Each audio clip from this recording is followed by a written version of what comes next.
오늘 우리가 함께 나눈 이 성례는 예수께서 친히 제정하신 것입니다.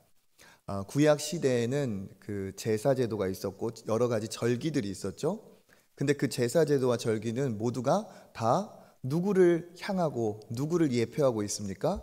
예수 그리스도를 예표하고 있죠.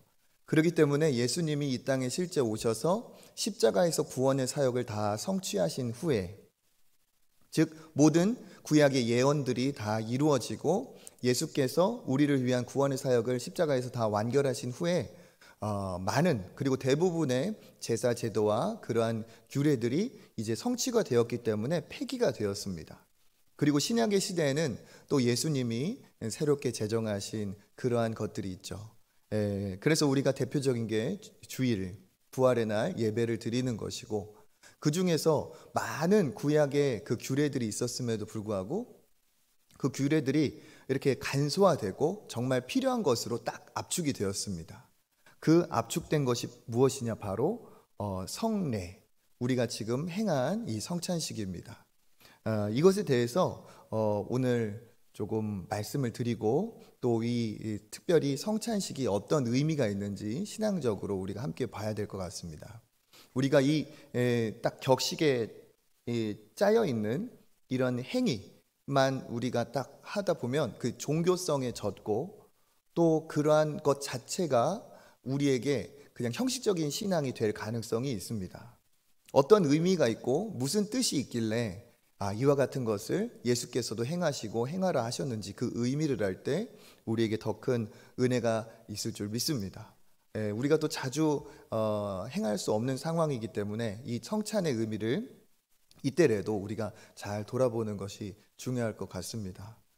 성찬에 대해서 이렇게 좀 그래도 2부, 3부는 학습 세례가 있기 때문에 상대적으로 일부 시간에는 다른 예배보다 조금 여유가 있어요. 그래가지고 다른 예배에는 얘기하지 않은 것들을 조금 얘기하려고 합니다. 잘 오셨죠? 1부 때? 너무 잘 오셨어요. 이 성찬에 대해서 그 어떠한 교단이나 그 종파별로 이게 시점이 다릅니다. 이 성찬을 어떻게 해석하느냐가 다르다는 뜻이에요. 성찬에 대해서 몇 가지, 그래서 그 설이 있습니다. 이거에 대한 견해죠. 한번 그림을 한번 보겠습니다. 성찬에 대한 몇 가지 견해가 있는데, 첫 번째는 뭐가 있느냐? 화채설. 좀 이따가 하나씩 설명을 드리겠습니다. 화채설, 그 다음에 또 공제설, 그리고 상징설, 그리고 영적 임재설. 이 대표적으로 네 가지 이 성찬에 대한 견해가 있어요. 신학적인 견해. 이렇게 보면 그 성경책에 두 가지는 성경책으로 향하고 있고, 두 가지는 성경책과 밖으로 향하고 있죠. 그런 의미가 있습니다. 그러니까 여기서 상징설과 영적 임재설은 성경의 근거가 어느 정도 우리가 보장할 수 있는 것이고, 화채설과 공제설은 우리가 성경의 관점에서 볼 때 납득하기 어려운 그런 점들이 있습니다. 그러면 이 성찬이 어떤 의미가 있는지 화채설부터 한번 말씀을 드리겠습니다. 화채설은 이 글자 그대로, 이게 한자로만 봐도 딱 뭔가 이해가 되시죠? 무슨 화자예요? 되다, 이런 뜻이고, 채는 무슨 채자예요? 그렇죠, 몸이 되다. 그러니까 이 견해는 쉽게 말하면 예수님의 몸이 된다라는 입장이에요. 그 다음에 이렇게 딱 글이 나오면 좋겠어요. 한번 읽어보겠습니다. 사제의 축성으로 떡과 포도주는 그대로 있되 그 실체가 그리스도의 몸과 피, 성체로 변화된다. 눈으로 볼 수 있는 빵과 포도주의 형태이지만, 그러나 실제적으로 인성과 신성을 포함한 예수 그리스도의 몸과 피 자체가 된다. 즉 그리스도 자신으로 변화한 것으로 이를 실체 변화라 한다. 알듯 말듯한데 쉽게 말씀을 드리면, 여기 있는 사제는 성직자를 말합니다. 성직자가 축성을 한다는 것은 그것을 또 어떤 신비적인 기도를 한다는 거예요.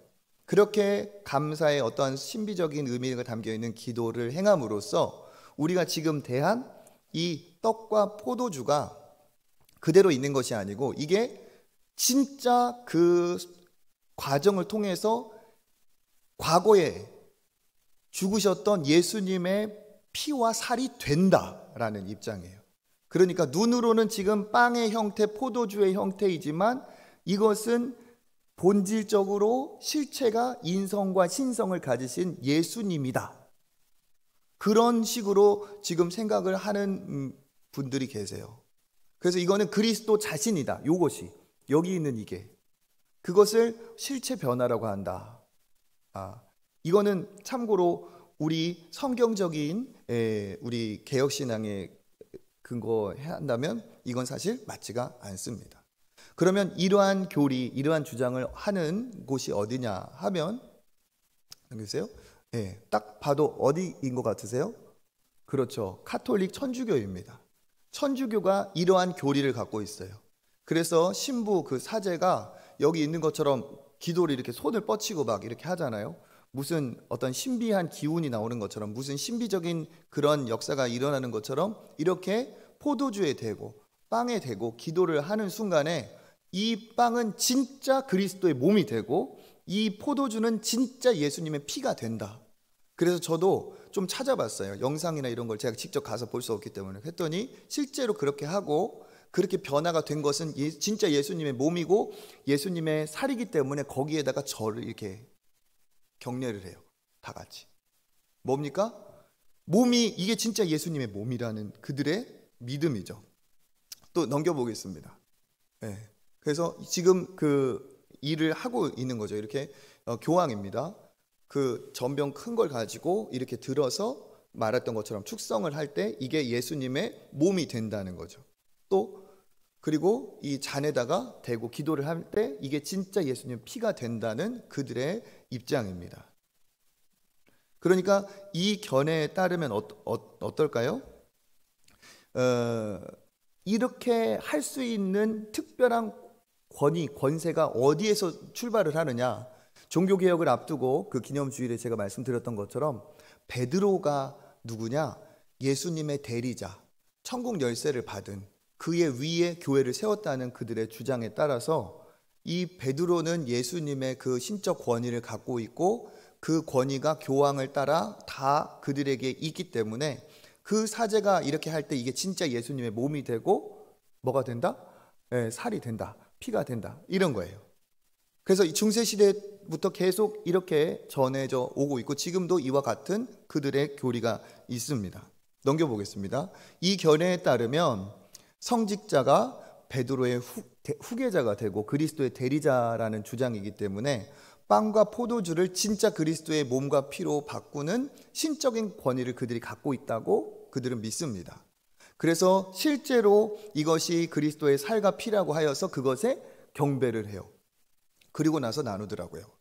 이건 다분히 미신적이며 비성경적이며 우상숭배적이고 또 사제를 굉장히 신격화하는 잘못된 반성경적인 내용입니다. 과거에 이렇기 때문에 이 성찬에 참여하는 것이 구원에 참여하는 것이라고 생각을 했고 이 구원에 참여하는 그리스도의 몸과 피를 만드는 그 능력이 사제에게 있다고 했기 때문에 그들은 그 사제들에게 꼼짝없이 묶일 수밖에 없었고 그 사제들이 마음에 안 들거나 뭔가가 어긋난 사람은 이 성찬에서 제외를 시켰습니다. 그러면 그들은 자기가 구원에서 제외됐다는 큰 두려움을 가질 수밖에 없었죠. 그러면서 어떻게 되었습니까? 말씀보다 이 우익에 선 뭔가 이상한 그러한 종교가 되어버렸죠. 그렇기 때문에 이 화채설은 성경적이지도 않고 우리는 이러한 믿음을 갖지 않습니다. 예수님의 몸은 십자가에서 이미 다 달리셨고 부활하셔서 가셨어요. 그렇죠? 아무리 기도한다고 해서 이게 예수님의 몸과 피로 변화되는 게 아닙니다. 예수님이 기념하라고 했던 건 그 의미지 그렇게 된다는 게 아니에요. 그렇죠? 여기에서 조금 더 이렇게 진보해서 중간적인 입장이 있는데 뭐냐면 몸으로 변화된다는 입장에서 조금 벗어난 것으로 몸이 거기에 공존한다는 뜻으로 또 다른 설이 있는데 화채설과 그 중도에 있는 그 설이 뭐냐? 공제설입니다. 이것은 종교개혁을 일으킨 루터의 입장으로서 루터 역시도 카톨릭 베이스가 있기 때문에 그가 성찬을 대할 때 이러한 공제설 함께 한다는 입장을 갖고 있죠. 그렇지만 우리는 그와 같은 믿음이 아닙니다. 우리는 성경대로, 그렇죠? 그러면 우리가 갖고 있는 성경적인 관점은 무엇인가 한번 보겠습니다. 성찬에 대한 우리 개혁교회 성경의 말씀에 근거한 우리의 입장은 무엇이냐? 사제의 기도로 예수님의 살과 피로 변하지도 않고 사제는 그럴 능력도 없다. 이게 우리의 입장이죠. 그렇죠? 그러면 우리는 이 성찬에 대해서 어떤 의미를 갖는가 한번 읽어보겠습니다. 성찬식은 예수님이 우리를 위해 십자가에서 자신을 내어주심을 기념하는 것으로 단지 떡과 잔은 예수님의 살과 피를 상징할 뿐이다. 이런 입장이 우리가 갖고 있는 입장이에요. 그리고 또 약간 방향은 조금 다르지만 또 우리가 수용하는 입장이 있습니다. 그 다음 읽어보겠습니다. 성찬은 단지 상징만이 아니고 성찬에 참여할 때 떡과 잔에 성령으로 예수님이 임재하셔서 참여하는 우리에게 십자가의 의미를 영적으로 체험하게 한다. 그래서 위에 있는 부분은 조금 더 그냥 상징에 초점을 맞춘 그런 부분이에요. 그래서 이러한 견해를 뭐라고 부르냐? 상징설이라고 부릅니다. 종교개혁자였던 츠빙글리를 위주로 해서 이와 같이 상징설. 그런데 상징설은 또 너무 그냥 그리스도의 살과 피에 대한 상징할 뿐 너무 가볍다라는 입장도 있죠. 그래서 이게 상징하는 것이기도 하지만 우리가 성찬을 대할 때 그 밑에 있는 견해처럼 그 자리 그 장소에 성령께서 임재하셔서 그것을 먹고 마실 때 십자가의 은혜를 우리에게 체험케 하신다. 영적으로 우리에게 체험케 하신다는 이 입장도 우리가 받아들이는 입장입니다. 이것을 그래서 뭐라고 부르느냐? 영적 임재설이라고 말합니다. 그러니까 카톨릭에서 얘기하는 것처럼 이게 변한다라는 입장이 아니라 어떤 입장이죠? 이건 그냥 살과 피지만 우리가 함께 나누는 그 과정에서 그것이 성령이 우리에게 감동을 주셔서 그 십자가의 은혜를 회복하게 하시고 되살아나게 하신다는 입장이에요. 이게 성경적으로 우리가 받아들일 수 있는 입장입니다. 그래서 이 상징설은 쯔빙글리라는 그 종교 개혁자를 주축으로 한 그들의 입장이고, 이 밑은 장로교를 또 창시한 존 칼빈이죠. 요한 존 칼빈의 입장입니다. 그래서 우리 장로교, 대한예수교 장로교의 입장은 위에 있는 것보다는 그 영적 임재설이 더 우리 교단의 이 성찬에 대한 신앙의 고백입니다. 그래서 이런 부분도 사실은 조금 우리가 신앙의 교양으로 알고 계셔야 돼요. 천주교하고 우리가 비슷한 것 같지만 절대 비슷하지 않습니다. 까면 까볼수록 다른 점이 많고, 우리는 성경으로 가고 그들이 성경에서 벗어난 것이 참 많이 있습니다. 그렇기 때문에 우리가 성경으로 돌아가고 우리가 성경으로 개혁을 하고 하나님께서 우리를 일으키신 거죠. 그러한 성경적인 믿음이 있으시길 여러분께 축복합니다. 그래서 이 성례라는 것을 넘겨보겠습니다. 성례는 예수님께서 친히 행하시고 명령하신 것으로 천주교에서는 7가지 성례가 있다고 하지만 예수님이 그렇게 7가지를 다 하지 않으셨어요. 예수님이 행하고 기념하라고 한 건 딱 2가지입니다. 성례 뭡니까? 뭐와 뭐? 세례와 또 그렇죠, 성찬입니다. 세례는 평생에 한 번, 공동적으로 예수님이 행하신 것으로 평생에 한 번 하는 겁니다. 그리고 성찬은 의미가 비슷하지만 그럼에도 불구하고 성찬은 때마다 이와 같이 이제 반복하는 과정이 있어요. 그리고 또 성례는 예수님의 살과 피를 기억하고 기념하게 합니다. 그래서 일회적인 거기 때문에 결혼식과 같고, 그 다음에 성찬은 결혼 기념일과 같이 그것을 이제 반복하는 의미가 있죠. 그리고요, 이제 구원이라는 관점에서 이것이 다 진행이 됩니다. 그래서 예수께서 우리를 위해 십자가에서 우리를 구원하신 것을 기념하면서 세례라는 것이 우리의 모든 죄를 씻고 새로운 출발을 한다는 의미이죠. 그렇기 때문에 결혼처럼 출발의 의미를 담고 있고 평생에 한 번 하는 겁니다. 그래서 이 세례의 과정을 거쳐야 그가 진짜 신앙인이 되는 거죠. 공식적인 신앙인. 그래서 세례를 거쳐야만이 교회의 어떠한 행정이나 어떠한 그 권리에 동참하실 수가 있고, 세례를 받은 분만이 교회의 일원으로서 공식적으로 봉사나 어떠한 부분에 참여가 가능합니다. 그리고 성찬은 같은 공동체에 나누는 식사의 개념이기 때문에 아무나 하지 않고 어떻게 해요? 세례를 받아서 그가 예수 그리스도를 구주로 영접하고 구원받은 하나님의 사람이라는 것을 우리가 인정하기 때문에 그들에게 이 성찬의 이야기가 이제 적용이 되는 거죠. 여기까지 보겠습니다. 그래서 우리가 지금 나눈 이 성례라는 것은 두 가지입니다. 뭐와 뭐? 세례와 성찬입니다. 세례는 다시 말씀드리면 예수님도 받으시고 우리에게 주라고 명하셨어요. 그러니까 세례는 신앙인에게 있어서 선택의 문제입니까? 순종의 문제입니까? 그렇죠. 순종의 문제입니다. 혹시 여기에서도 세례를 받지 않으신 분이 계시다면 꼭 세례를 받으셔야 됩니다. 이 신앙으로 들어가는 관문이고 내가 예수님으로 인하여서 구원받은 하나님의 백성이라는 다시 태어난 그 표가 되는 거죠. 그래서 세례의 조건은 예수님을 구주로 고백한 사람에게 하나님께서 예수께서 주라 하셨습니다. 그리고 성만찬은 반복적인 신앙의 고백으로 함께 나누며 공동체성을 확인하고 먹음으로써 내가 생명을 얻는 것처럼 구원을 기념하는 의식입니다.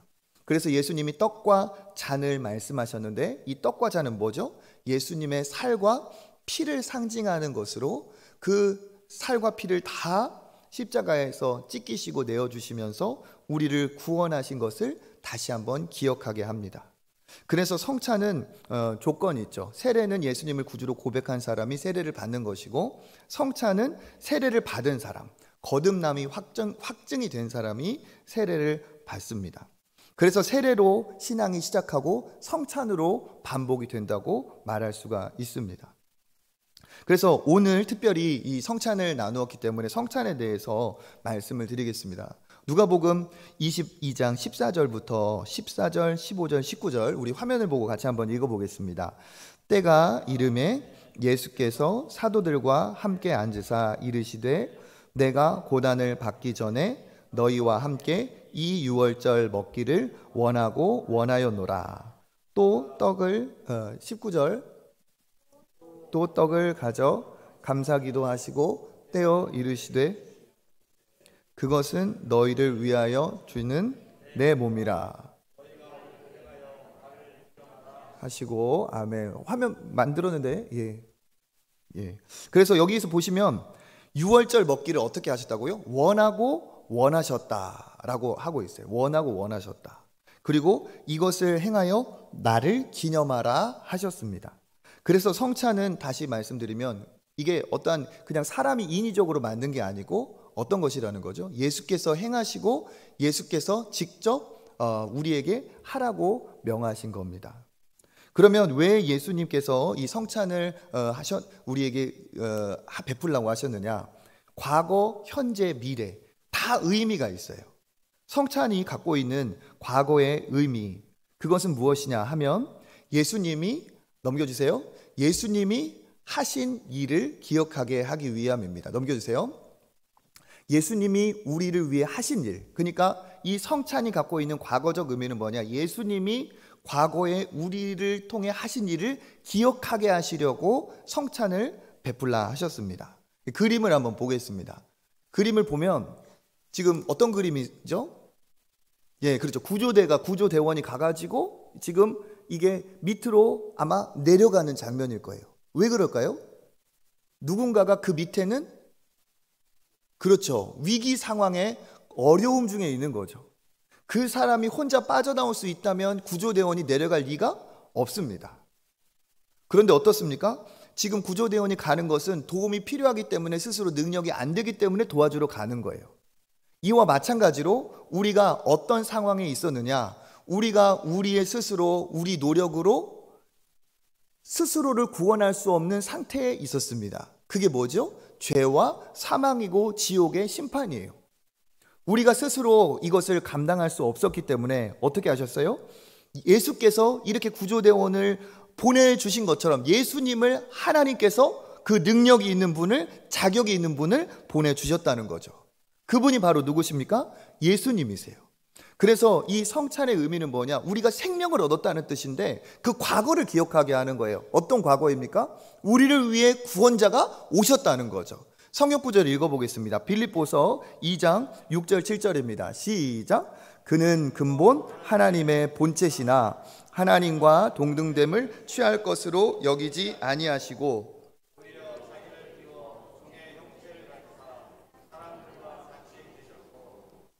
네, 오히려 자기를 비워 종의 형체를 가지사 사람들과 같이 되셨고.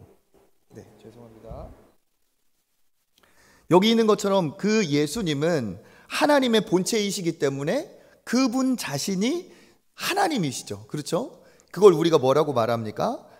삼위일체 성자 하나님이신데 그분이 그 모든 본체의 영광을 다 뒤로 하시고 자기를 비워 종의 형체를 가지사 여기 구조대원이 내려오는 것처럼 우리를 위해 어떻게 하셨어요?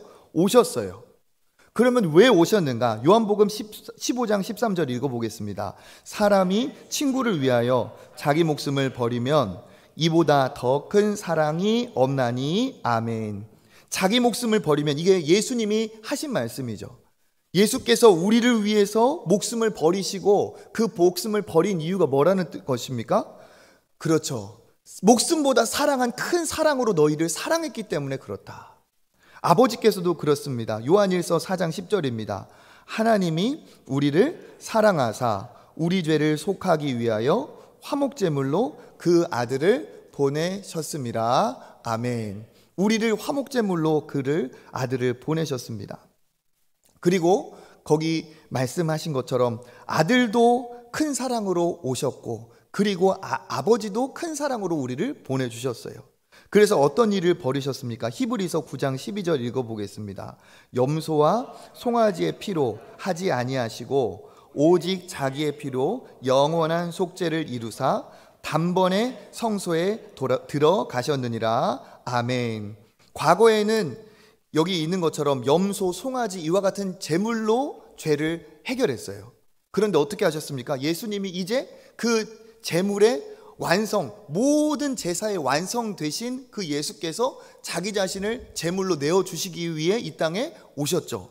그래서 십자가에서 자기의 피로, 자기의 생명으로 영원한 속죄, 영원한 죄를 대속하는, 영원히 죄를 해결하는 그 제사를 자기 자신을, 자기 생명을 드림으로써 이루셨습니다.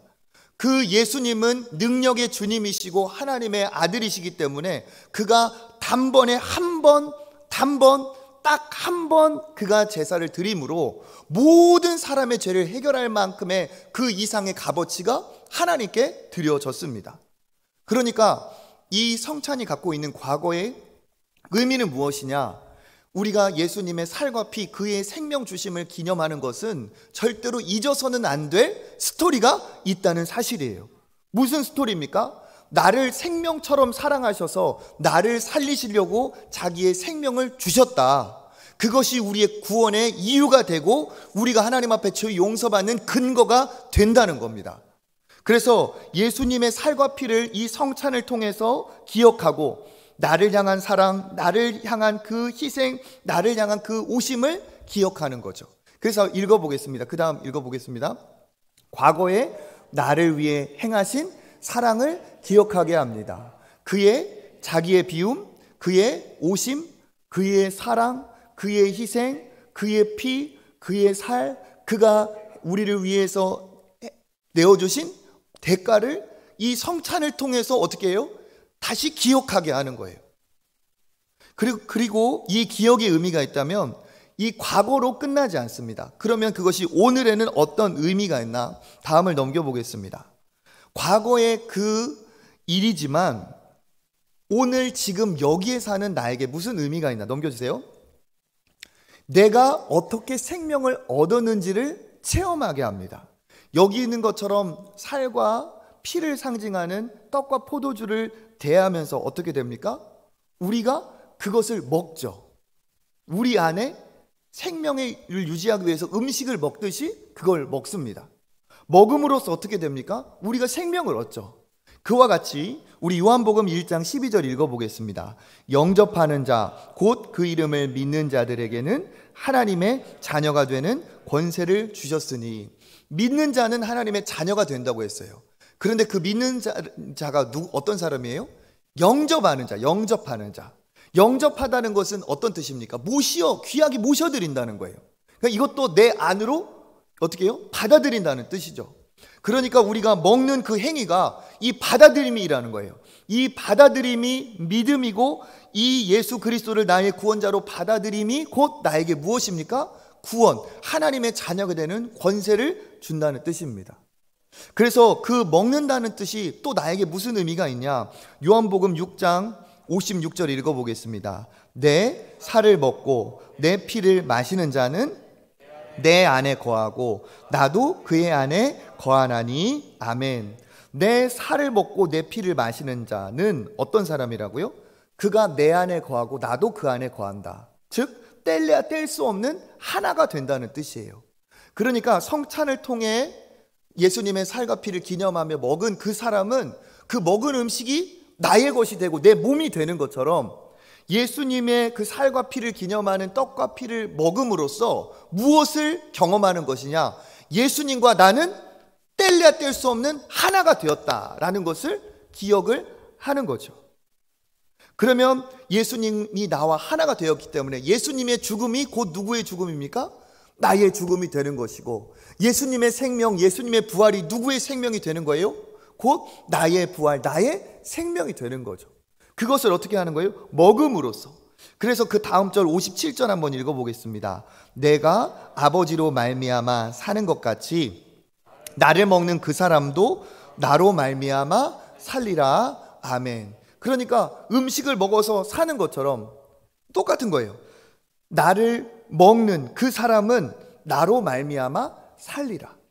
그러니까 이거를 예전에 우리 초대 그 교회가 이렇게 들어올 때 막 예수 믿는 사람은 식인종이다, 사람의 살과 피를 막 뜯어먹는다, 이런 오해를 진짜 했던 적이 있어요. 성경을 모르니까. 예수님이 살과 피를 주시고 먹으라는 건 상징적인 의미이죠. 뭡니까? 내 살과 피로 너의 모든 죄를 해결하고 십자가에서 모든 죄를 다 용서하고 다 해결했기 때문에 그 십자가의 그 구원을, 십자가의 그 죄 사함을 어떻게 알아? 너의 안에 받아들이라는 거죠. 그것을 오늘 이 예수께서 우리에게 기억하게 하시려고 이 성찬이라는 것을 제도화하셨어요. 그래서 이것을 먹음으로써 내 안에 받아들여 믿고 주님과 하나 되어 먹음으로써 육의 생명이 유지되는 것처럼, 이 예수님의 살과 피를 의미하는 떡과 잔을 우리가 대함으로써 예수님을 모신 것이 되고 예수님과 하나 된 것이 되고 예수의 생명을 가진 내가 된다는 사실입니다. 예수께서 십자가에 죽으신 것이 곧 내가 죽으신 것이 되고, 그가 산 것이 곧 내가 산 것이 되는 거예요. 그 예수님의 과거의 십자가의 그 놀라운 은혜를 어떻게 하는 겁니까? 오늘 내가 대하면서 다시 확인하고 확신하는 거죠. 아, 내가 이렇게 살았구나. 넘겨보겠습니다. 그래서요, 오늘 다시 내가 씹고 삼키면서 체험하게 하는 거예요. 체험. 무엇을 체험합니까? 예수님을 내 안에 모셨다. 예수님을 영접하였다. 나는 예수님과 하나가 되었다. 하나님의 자녀가 되었다. 먹음으로 사는 것처럼 나도 어떻게 되었다? 영생을 얻었다 하는 거죠. 그 의미가 이 성찬의 의미에 있는 거예요. 그러니까 여러분이 오늘 잔을 대하고 떡을 대한 것은 뭐냐? 그 먹음으로써 내가 그 먹은 것과 하나가 되고 내 육의 생명이 유지가 된 것처럼, 이것이 의미하는 바가 영생의 양식이신 예수 그리스도로 말미암아 우리가 이렇게 영원에 참여하는 자가 되었다는 사실입니다. 그게 바로 오늘 우리가 체험해야 될 이 영적인 의미라는 거예요. 그리고 마지막으로 앞으로 미래적인 의미가 있습니다. 미래적인 의미는 뭐냐? 한번 읽어보겠습니다. 앞으로 어떻게 살아야 할지 또 결단하게 합니다. 왜 그러느냐? 여러분 보세요. 에베소서 2장 8절 9절 읽어보겠습니다. 너희는 그 은혜에 의하여 믿음으로 말미암아 구원을 받았으니 이것은 너희에게서 난 것이 아니요 하나님의 선물이라. 행위에서 난 것이 아니니 누구든지 자랑하지 못하게 하려 함이라. 아멘. 한마디로 말하면 구원은 거저 주시는 정말 값으로 환산할 수 없는 어마어마한 선물이라는 뜻이에요. 어마어마한 값으로 매길 수 없는 가치가 있기 때문에 어떻게 하셨어요? 그냥 우리에게 거저 주셨어요. 구원은 무조건 거저 주셨어요. 그런데 2장 8절 9절은 행위에서 될 수 없다, 거저 선물로 준 거다라고 하면서 그 다음 절 10절을 읽어보겠습니다. 우리는 그가 만드신 바라 그리스도 예수 안에서 선한 일을 위하여 지으심을 받은 자니 이 일은 전에 예비해서 우리로 그 가운데서 행하게 하려 하심이라. 아멘. 이 성찬을 먹으면서 내가 구원을 받았다는 것을 확인하는 동시에 이 구원을 공짜라고 말하면서 그 다음에 뭐라고 말하고 있습니까? 그렇게 거저 생명을 주신 것은, 거저 구원하신 것은 목적이 있다는 거예요. 구원에는 무조건적으로 주셨지만 구원받은 자에게는 과제가 있다는 거죠. 그것이 뭡니까? 선한 일을 위해서 너희를 내가 지었다는 거죠. 선한 일을. 그러니까 하나님이 기뻐하시는 그 일을 위해 우리가 영원한 생명을 얻었다는 겁니다. 그러니까 이 영생의 음식을 먹고 예수 그리스도로 거듭난 것을 체험하는 우리는 다시 한번 미래를 소망하고 미래를 결단해야 되는 거예요. 무슨 미래입니까? 나를 이렇게 영원의 양식을 주셔서 나를 살리신 주님의 뜻은 그냥 천국 가는 수준이 아니라 나를 통해서 하나님의 선한 일을 행하시게 하시려고 나를 이렇게 살리신 거야 하는 것을, 내 미래를 바라보게 한다는 거죠. 그리고 골로새서 3장 8절부터 10절 읽어보겠습니다. 이제는 너희가 이 모든 것을 벗어버리라. 곧 분함과 노여움과 악의와 비방과 너희 입에 부끄러운 말이라. 너희가 서로 거짓말을 하지 말라. 옛사람과 그 행위를 벗어버리고 새 사람을 입었으니 이는 자기를 창조하신 이의 형상을 따라 지식에까지 새롭게 하심을 입은 자니라. 아멘. 여기 말하고 있어요. 뭐라고 했습니까? 과거의 그 더러운 것을 다 어떻게? 벗어버리고 새로운 사람을 입어라. 그 과거에 그 벗어버려야 될 내 자아는 뭡니까? 죄, 더러움, 추함, 부끄러운 내 자아였다는 거예요. 그런데 우리가 예수 그리스도로 거듭났으니 이제 어떻게 하라는 거예요? 그 과거의 나를 벗어버리고 그리스도로 새 옷을 입은 것처럼 새로운 삶으로 살아가라는 거죠. 그러니까 우리가 성찬을 대하는 것, 과거 나를 위해 예수님이 십자가에서 모든 죄를 해결하셨다, 그것을 알고 오늘 내가 그것을 체험한 사람은 앞날을, 미래를 결단하고 소망해야 됩니다. 무엇이죠? 나는 하나님께서 선한 일을 위해서 지으신 바야. 나는 과거의 모든 것을 이제 벗어버리고 하나님이 기뻐하시는 새 사람을 입었어. 새 사람을 입은 자답게 살겠어 하는, 이 땅에 앞으로 살아가는 데 있어서 새로운 삶의 모습의 변화가 있어야 된다는 사실입니다. 그것으로 그치지 않고 영원한 하나님 나라의 잔치를 소망하게 하죠. 요한계시록 19장 9절 읽어보겠습니다. 천사가 내게 말하기를 기록하라. 어린 양의 혼인잔치에 청함을 받은 자들은 복이 있도다 하고, 또 내게 말하되 이것은 하나님의 참되신 말씀이라 하기로. 아멘. 우리가 장차 이 어린 양의 혼인잔치, 천국잔치에 반드시 참여하는 날이 있을 줄 믿습니다. 오늘은 이렇게 작은 상이었지만 우리가 이것을 대함으로써 소망하는 건 뭐예요? 우리가 언젠가 하나님의 나라에 갔을 때 하나님께서 우리를 위해서 극진하게 차려주신 아름다운 잔치상, 아름다운 그 천국의 잔치가 우리에게 분명히 존재하고 있다는 사실이에요. 그러니까 우리가 구원받고 하나님의 구원받은 사람으로서 앞으로 이제 옛사람을 벗어버리고 새 사람을 입은 내가 장차 소망해야 되는 건 뭡니까? 영원한 하나님의 나라, 예수께서 우리를 부르실 그 천국의 잔치를 소망하면서 살아가는 거죠. 그러니까 이 먹음으로써 생명을 얻은 우리가 미래의 방향을 잡는 겁니다. 그래, 하나님의 뜻대로 선하게, 하나님의 뜻대로 살자. 그리고 그것으로 멈추지 않고 우리가 이 땅을 떠나는 날 하나님께서 그 영원한 천국의 잔치에서 나를 맞이해 주실 것이다 하는 기대와 소망이 이 잔치 안에 있습니다. 그래서 넘겨보겠습니다. 구원받은 자로서 어떻게 한다고요? 다짐하고 기대하게 합니다. 그러므로 우리 어떻게 해야 되겠습니까? 아직 남아있는 옛 습관을 벗어버리자. 또 예수 그리스도로 새 옷을 입고 누구를 닮아가자? 그렇죠, 예수님을 닮아가자는 거예요. 그리고 또 장차 무엇을 소망합니까? 천국 잔치에서 우리가 다 함께 만나기를 기대하고 준비하는 겁니다. 이게 이 성찬의 의미에 담겨 있습니다. 예, 됐습니다. 이제 정리하겠어요. 예, 저도 이게 성찬을 대할 때 그런 생각을 많이 해봤어요. 이게 조금 많이 주지. 컵도 좀 컸으면 좋겠다. 이게 먹으면은 그냥 찔끔 먹고 끝나요. 그죠? 지금 또 이렇게 이 코로나 시기가 되다 보니까 예전에 우리 권사님들이 이게 큰 빵을 이렇게 막 잘게 잘랐잖아요. 그래서 이렇게 드렸어요. 근데 그것은 좀 맛이라도 좀 났는데, 그래도 이제 노터치하고 조금은 더 우리가 그 간소화하자 해가지고 이렇게 그냥 전병으로 이렇게 했어요. 더 아쉬워요. 그렇죠? 그런데 추세가 이렇게 되는 거는 이제 그건 어쩔 수가 없는 것 같아요. 그런데 우리가 마치 그 마트에서 이렇게 샘플 같은 거 이렇게 조금 찍어 먹으면 맛있잖아요. 그죠? 그럼 어떻게 해요? 맛있겠다 하면은 우리가 어떻게 합니까? 기대와 소망을 가지고 그거를 구매를 하죠. 그러면서 카트에 담는 순간 야 맛있겠다 이런 거 생각을 하잖아요. 그와 마찬가지라는 거예요. 그와 비교할 수도 사실 없죠. 뭡니까? 우리가 작은 맛보는 것은 그냥 입에 잠깐, 그리고 목구멍에 잠깐 넘어가고 스치고 지나가요. 근데 그게 아니라는 거예요.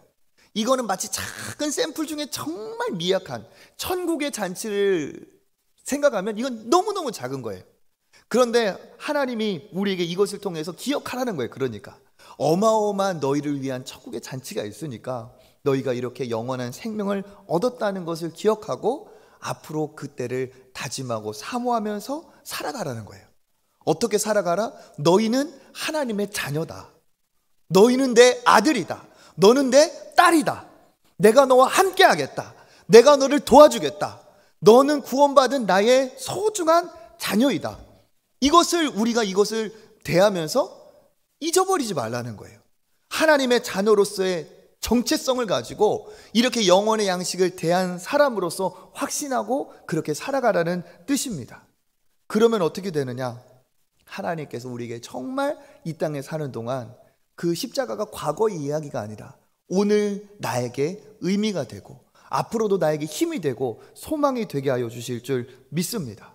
그래서 이 천국의 잔치를 대하면서 더 하나님을 사모하고 소망하고 그렇게 앞으로 하나님의 선한 일에 쓰임받아서 천국의 잔치에서 하나님의 큰 상을 받으시는 저와 여러분 되시기를 주님의 이름으로 축복합니다.